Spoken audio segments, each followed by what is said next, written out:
ఇప్పుడే 'విడుదల 2' మూవీ అయితే చూడడం జరిగింది భయ్య.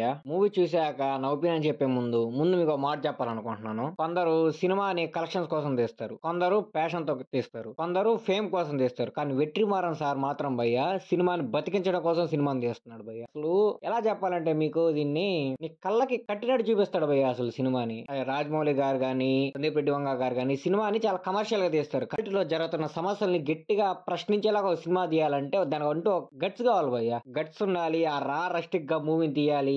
ఆడియన్స్ దాన్ని ఎంగేజ్ అయ్యేలా మనం చేయగలగాలి. అలా చేయాలంటే అంత ఈజీ అయిన విషయం కాదు భయ్య. కానీ వెట్రిమారన్ గారు దాన్ని చేసి చూపించారు భయ్య. ముందు మీకు వెట్రిమారన్ సార్ మూవీ చూడాలంటే మెయిన్ గా మీకు ఓపిక కావాలి భయ్య. చాలా ఓపిక కావాలి. మనమంతా హాలీవుడ్ మూవీస్, వెబ్ సిరీస్ అన్ని 2-3 సీజన్లు చూసేస్తాం. అయినా మనకి ఏం అర్థం కదా, అయినా చూస్తానే ఉంటాం. ఎందుకంటే సోషల్ మీడియా వాళ్ళకి ఓవర్ హైప్ ఇచ్చేస్తారు. 4th సీజన్ నుంచి 5th సీజన్ నుంచి హైప్ ఉంటది. జయ్యని లేస్తాయి వెబ్ సిరీస్ చూడండి అంటే ఓపికగా చూస్తాం. అలాగే వెట్రిమారన్ సార్ సినిమాలు మీకు అర్థం అవ్వాలన్నా సరే ఓపికగా కూర్చొని చూడండి. లాస్ట్ దాకా చూడండి. ఒక మంచి సోషల్ మెసేజ్ ఉంటది. అసలు ఒక తోపు కంటెంట్ ఎక్కుతుంది మీకు. ఎలా ఉంటది అంటే క్లైమాక్స్ వచ్చేటప్పటికి తోపు మీరు సెల్యూట్ కొట్లు వేస్తారు. ఇంకా థియేటర్ నుంచి పర్ఫెక్ట్ మెసేజ్ అబ్బా, తోపు ఉంది మెసేజ్. అంటే ఒక కమర్షియల్ మూవీ కాకుండా రియాలిటీ మూవీని ఇంత బాగా తీయొచ్చా, మనకు కళ్ళకు కట్టినట్టు కూడా చూపించొచ్చా అని వెట్రిమారన్ సార్ మూవీస్ అయితే చాలా బాగా చేస్తారు భయ్య. ఎంత బాగా అంటే ఈ సినిమా గురించి అంత గొప్పగా చెప్పడానికి ఎందుకు ఇంత ఆరాటపడతారంటే ఒక మంచి మెసేజ్ భయ్య మూవీలో. చాలా మంచి మెసేజ్. అండ్ రస్టిక్ గా చూపిస్తాడు. ఒక రస్టిక్ రంగస్థలం కాదు, ఇంకేమైనా సినిమా కాదు, ఏం కాదు. అంటే ఇలా ఉంటది. తమిళ సినిమా రస్టిక్ కి పెట్టింది పేరు. మెయిన్ గా ఇలాంటి సినిమాలు చూసినప్పుడు అది మళ్ళీ ప్రూవ్ అయింది అనిపిస్తుంది నాకైతే. ఇంకా పర్ఫార్మెన్స్ వైజ్ కి వచ్చేస్తే ఇంకా విజయ్ సేతుపతి గారి గురించి చెప్పాలా.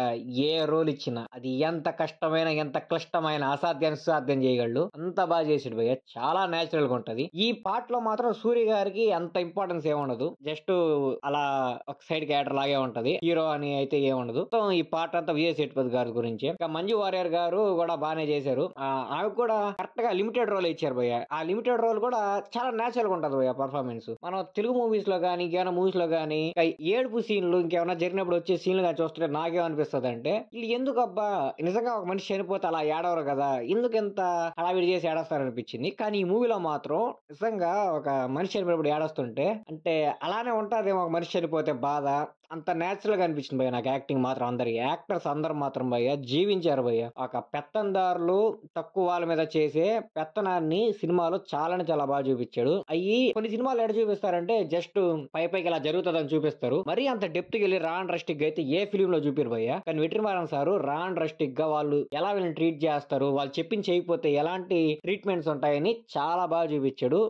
సినిమా తీయాలంటే సినిమా పిచ్చే వాళ్ళకి తప్ప ఇంకెవరు తీయలేరు భయ్య. ఈ సినిమాకి కలెక్షన్లు రావు. అయినా కానీ ఈయనంటే చచ్చిపోతారు యాక్టర్స్. ఎందుకంటే అదో బ్రాండ్. వెట్రిమారన్ అంటే అదో బ్రాండ్. ఏమన్నా తీసారా భయ్య. కాకపోతే మీరు ఓపిక్ గా సినిమా చూడండి భయ్య. లాస్ట్ వరకు సినిమా చూస్తే గానీ మీకు ఏం అర్థం కాదు. సినిమా చూడకుండా అబ్బా బోర్గుంది అబ్బా సినిమా అని కూర్చున్నారంటే మాత్రం మీ ఇష్టం. హాలీవుడ్ వెబ్ సిరీస్ లో అయితే చూస్తారా ఓపిక్ గా కూర్చొని అబ్బా 3వ సీజన్ ఎక్కుతుందబ్బా హైపు, 4వ సీజన్ ఎక్కుతుందబ్బా హైపు, అది ఇది అని కూర్చొని ఓపిక్ గా చూస్తారు. అదే ఒక సినిమాని మంచి మెసేజ్ తో చూడాలంటే మనకు ఓపిక ఉండదు. దయచేసి అందరు థియేటర్కి వెళ్ళి ఓపిక్ గా సినిమాని చూడండి. ఒక మంచి మెసేజ్ ఉంది భయ్య మూవీలో అయితే మాత్రం.